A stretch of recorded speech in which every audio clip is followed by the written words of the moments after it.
పరమాత్మ స్వరూపులైన పార్వతీ పరమేశ్వరులకు, గురువులకు, పెద్దలకు నమస్కరిస్తూ తిరువూరు శేషమునింద్ర ఆశ్రమం నుండి శ్రీ భగవద్గీతలోని 5వ అధ్యాయం నుండి 26వ శ్లోకం యొక్క భావాన్ని ఇక్కడ మనం చెప్పుకుందాం, విశ్లేషణ ఇచ్చుకుందాం.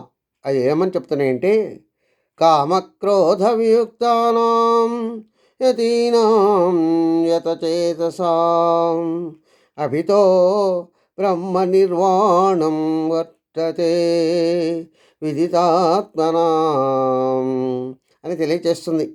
సాధకుడైనటువంటి అర్జునునకు శ్రీకృష్ణ పరమాత్మ ఈ విధంగా చెప్తున్నాడు.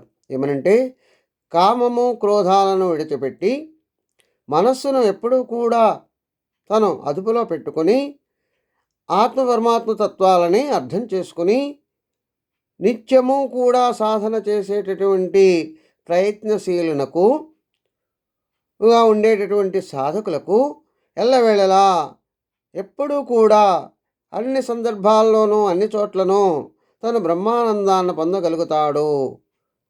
కాబట్టి అతను ఎప్పుడూ కూడా సాధన చేస్తూ ఉండాలని తెలియజేస్తుంది. స్వస్తి సర్వే జనా సుఖినో భవంతు.